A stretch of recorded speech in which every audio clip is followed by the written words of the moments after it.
नमस्कार मंडळी, कीर्ती delights and life या यूट्यूब चॅनलमध्ये तुमचे मनापासून स्वागत आहे।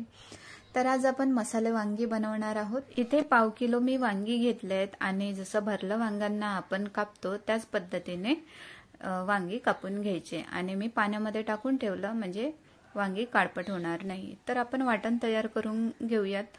वाटण न भाजता मी झटपट वाटण तयार करून घेते। तर एक कांदा, 5 ते 6 लसूण पाकळ्या, 1 चमच जिरे आणि 1 चमच खोबरं यामध्ये मी बारीक करून घेतलं मिक्सरमध्ये। तर कढईमध्ये तेल गरम झालं की ही वांगी आपल्याला तळून घ्यायची आहेत। वांगी तळताना काळजीपूर्वक वांगी तळून घेऊयात, कारण गरम तेलाचे चटके हाताला लागू शकतात। तर मी इथे वांगी टाकल्यानंतर झाकण ठेवूनच वांगी परतवून घेते। तर आपल्याला ही वांगी ब्राऊन होतपर्यंत परतवून घ्यायची आहे। तर भरली वांगीमध्ये कसं मसाला आधी भरतो आणि त्यानंतर आपण मसाला वांगी बनवतो, पण ही आमच्या नागपूर विदर्भ साइडला या पद्धतीने मसाला वांग्याची भाजी बनवतात, शेंगदाण्याचा कूट न घालता। तर तेल गरम झालंय आणि तेलामध्ये आपण मोहरी घातली आहे। मोहरी घातल्यानंतर आपण जो वाटण तयार केलाय तो आपण यामध्ये घालूया। तर मी सर्वात आधी वाटण यासाठी घातलंय कारण आपण कांदा वगैरे परतवलेला नव्हता। केलेलं वाटण कच्चं राहू नये यासाठी मी सर्वात आधी वाटण घातला। तर वाटण 2 मिनिटं शिजू द्यायचं। मी यामध्ये गोडा मसाला घातलाय, तर तुम्ही ते किचन किंग मसाला पण घालू शकता। जे तुमच्याकडे मसाले अवेलेबल असतील ते तुम्ही यामध्ये ॲड करू शकता।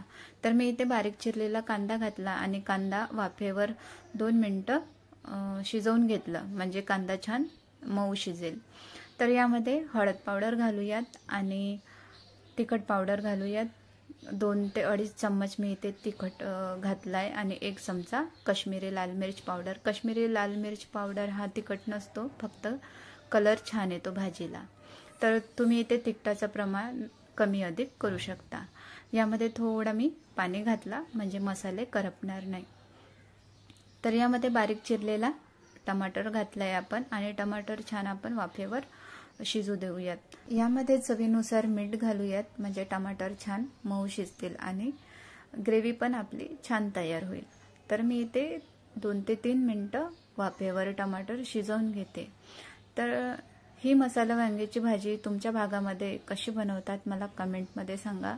आपल्याकडे पाहुणे जर आले आणि मसाले वांगी बनवायचे असेल तर या पद्धतीने झटपट होते। भरलेली वांगी बनवण्यासाठी मसाला तयार करावा लागतो, पण इथे मसाला तयार करण्याची काही गरज नाही।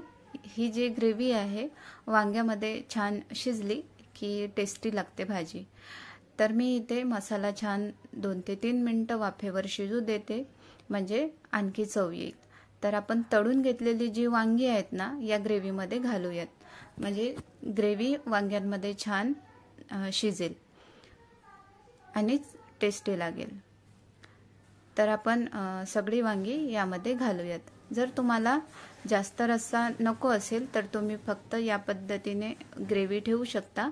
जर टिफिनला वगैरे बनवायची असेल मसाला वांगी तर तुम्ही फक्त अशी ग्रेव्ही ठेवू शकता।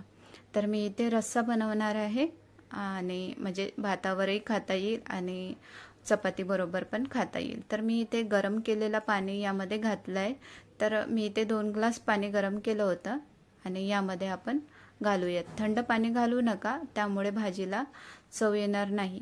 पाणी गरम करूनच यामध्ये घालूयात। गरम पाणी घातल्यानंतर मी इथे 2 मिनिटं परत शिजवून घेतलं आणि वांगे छान शिजले आहेत। तर वांग्याची भाजी झाली आहे। मसाला वांग्याचा रस्सा पण म्हणू शकता। तर मी इथे ताटामध्ये वाढून घेतलं चपाती, भात, कढी आणि मसाले वांगी। तर तुम्हाला माझी ही रेसिपी कशी वाटली कमेंटमध्ये नक्की सांगा।